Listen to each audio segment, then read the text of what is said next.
Hi guys, again welcome to N4N. போன வாட்டி விட்ட இடத்துலேருந்து ஆரம்பிப்போம். இன்லைன் எலமெண்ட்ஸ், பிளாக் எலமெண்ட்ஸ் புரிஞ்சிருக்கும்னு நினைக்கிறேன். இல்லைனா ஷார்ட் ரீகேப். இன்லைன் எலமெண்ட்ஸ்னால் ஃபுல் ஃபுல் ஸ்க்ரீனோட வித் எடுக்காது. சும்மா அது என்ன சைஸோ அதுக்கான வித்தை மட்டும்தான் அது எடுத்துக்கும். அப்படி ஃபுல் சைஸோட வித்தை எடுத்ததுன்னா அது பிளாக் எலமெண்ட்ஸ். இங்கே இந்த பேராகிராஃப் வந்து பிளாக் எலமெண்ட்டு, இந்த ஹெட்டிங் வந்து பிளாக் எலமெண்ட்டு. அப்படி நீங்கள் எதுவுமே கொடுக்கலனா அது இன்லைன் எலமெண்ட்டாக ஆகிடும். ஓகேவா? ஸோ புரியலனா இன்னும் தெளிவாக புரியும். இப்போ வந்து முக்கியமான விஷயம், ஒரு சின்ன கான்செப்ட் என்னென்னா, இப்போ நீங்கள் HTML யூஸ் பண்ணுறீங்கன்னா அதில் வந்து டாக்குமெண்ட் ஃப்ளோன்னு ஒன்று இருக்குது. டாக்குமெண்ட் ஃப்ளோனால் இப்போது இது ஒரு டாக்குமெண்ட் தானே. இப்போ நீங்கள் டாக்குமெண்ட் ஃப்ளோ எப்படி இருக்குன்னா, எப்போவுமே டாப்லேருந்து இங்கேருந்து பாட்டம் வரையும் வரும்.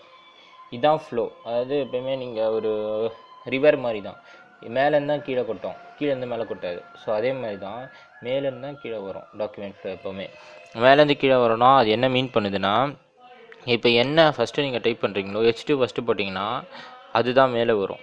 அதுக்கடுத்து கீழே இது, அதுக்கடுத்து இது, நடுவில் ஒன்று விட்டுட்டனோ, ஃபஸ்ட்டு இது, நெக்ஸ்ட்டு இது, ஃபஸ்ட்டு இது, நெக்ஸ்ட் இது, நெக்ஸ்ட் இது, நெக்ஸ்ட் இது, நெக்ஸ்ட் இது.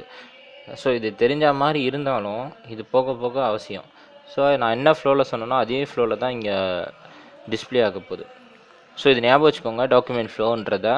ஸோ இதை நம்ம அட்ஜஸ்ட் பண்ணலாம். ஆக்சுவலாக டாக்குமெண்ட் ஃப்ளோ அட்ஜஸ்ட் பண்ணலாம். இப்போ நீங்கள் வேறு ஏதாவது சைட் பார்த்தீங்கன்னா, சம் சைட் லைக் விக்கிபீடியாவில் சரி, இதுவே ஒரு சைட்டு தான்.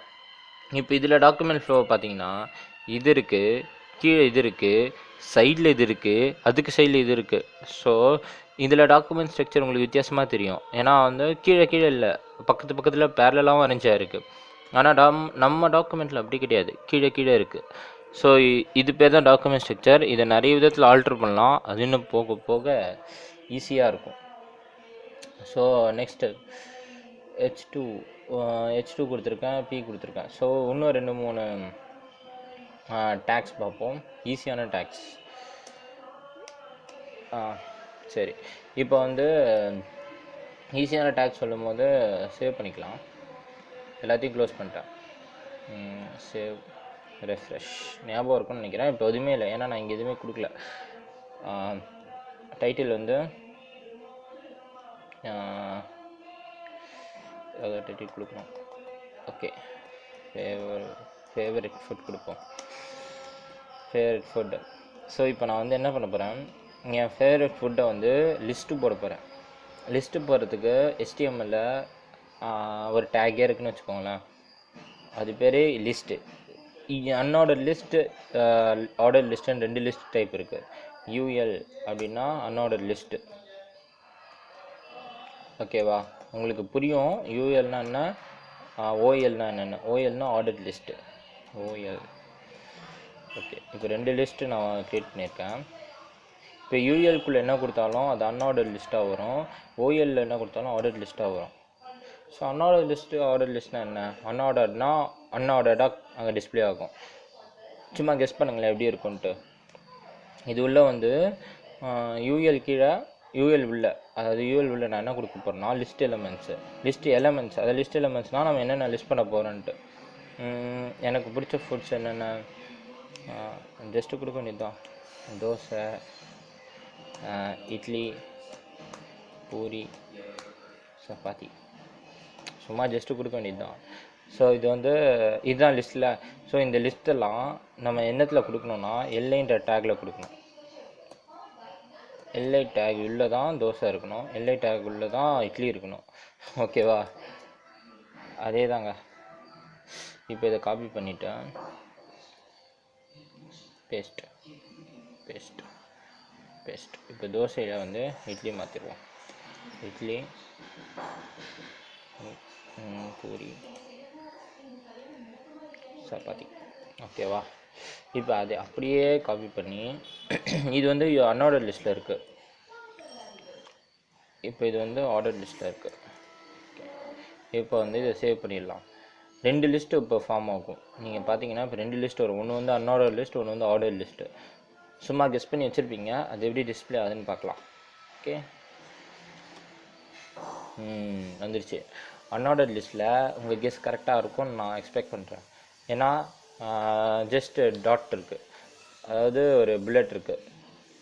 இந்த டாட் வச்சதுனால இது வந்து இது என்ன ஆர்டர்னு யாராலையும் கெஸ் பண்ண முடியாதுங்கிறதுனால அது பேர் அன்ஆர்டர்ட் லிஸ்ட்னு வச்சுட்டாங்க. ஆர்டர் லிஸ்ட் பார்த்தீங்கன்னா 1 2 3 4ன்னு லிஸ்ட்டாக இருக்குது. ஸோ இதில் கூட டாக்குமெண்ட் ஃப்ளோ அழகாக வருது பாருங்கள். ஏன்னா ஃபஸ்ட்டு அன்ஆர்டர் லிஸ்ட்டு கொடுத்துருக்கோம், நெக்ஸ்ட்டு ஆர்டர் லிஸ்ட்டு கொடுத்துருக்கோம்.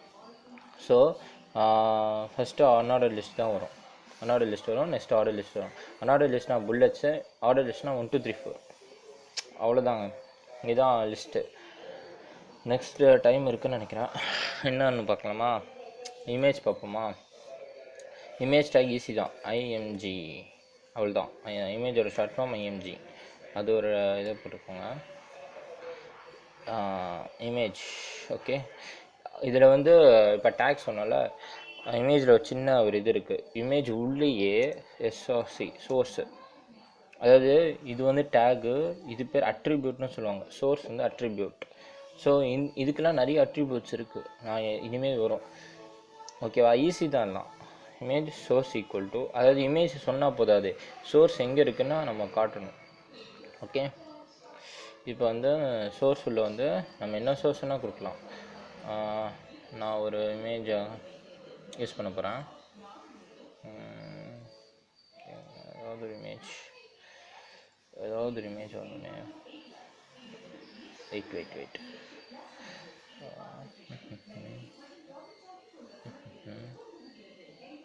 Any image. So Batman image இருக்குது.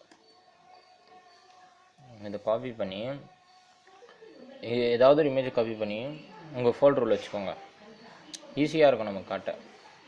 ஸோ வந்து இப்போ இந்த இமேஜ் எப்படி ரெஃபர் பண்ணணும்னா, இதோட பேத் பாருங்கள், g/website உள்ள ஃபஸ்ட்டு டாக் இருக்கா, இந்த பேத்தை மறந்துடுங்க இப்போதைக்கு. ஏன்னா இந்த ஃபஸ்ட்டு டாக்கு பக்கத்துலேயே பேட் இருக்குது. ஸோ வந்து சிம்பிளாக இந்த இமேஜோட ஃபார்மேட் என்னென்னு பார்த்துக்கோங்க. ப்ராப்பர்ட்டிஸ் போய்ட்டு ஃபார்மேட் வந்து ஜேபிஜியில் இருக்குது.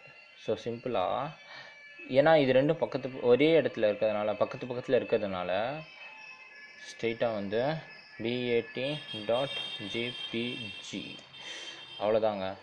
ஸோ இமேஜ் சோர்ஸு ஒரு சின்ன இதுலேயும் ஒரு வேலை இருக்குது. இதுக்கு இந்த இமேஜ் டேகுக்கு தெரியாது என்ன வித்து என்ன ஹைட்டு கொடுக்கணுன்ட்டு. ஸோ வித்து நம்ம தான் ஸ்பெசிஃபை பண்ணணும். வித் ஈக்குவல் டு ஜஸ்ட் 150 கொடுக்குறேன். அதே போல் ஹைட் ஈக்குவல் டு, இது கொடுக்கலன்னா வராதுங்க, ஏன்னா அதுக்கு தெரியவே தெரியாது என்ன வித்து என்ன ஹைட்டுன்ட்டு. சேவ். ஸோ இப்போ ரெஃப்ரெஷ் பண்ணோன்னே பேட்மேன் இமேஜ் வந்துருக்கும். கொடுத்த ஹைட்டோ கொடுத்த வித்தோ ஸ்பெசிஃபை பண்ண மாதிரி அழகாக வந்துடுச்சு. ஸோ இதை நம்ம பெருசாக்கலாம். வித் ஒரு 550, அதே ஒரு ஸ்கொயரே வரட்டும். சரி, இது என்ன இதில் வந்துன்னா பிக்சல்ன்ற இதில் வரும். 550 பிக்சல் பை 550 பிக்சல் அப்படின்ட்டு வரும். ஸோ இப்போ போயிட்டா இன்னும் கொஞ்சம் பெருசாக தெரியும். ஓகே, குட்ல. இன்னும் கொஞ்சம் வித் அதிகமாக இருந்தால் நல்லாயிருக்கும்ல. ஒரு 850. Control S, refresh. யா, குட். இப்போ கூட டாக்குமெண்ட் ஃப்ளோ கரெக்டாக மெயின்டைன் ஆகுது. தோசை இட்லி அன்ஆர்டர் லிஸ்ட், கீழே தோசை இட்லி ஆர்டர் லிஸ்ட், அது கீழே இமேஜ். ஓகேவா? இப்போ நீங்கள் யோசிப்பீங்க இல்லை நானே சொல்கிறேன், பின்னாடி பேக்ரவுண்ட் இமேஜ் வெள்ளையாகவே இருக்கே, வேறு ஏதாவது கொடுக்கலாமேன்ட்டு. அது இனிமேல் கொடுக்கலாம், அது ஈஸி தான். ஆனால் அது நம்ம வந்து இதில் கொடுக்க போகிறதில்ல, HTML கொடுக்க போகிறதில்ல.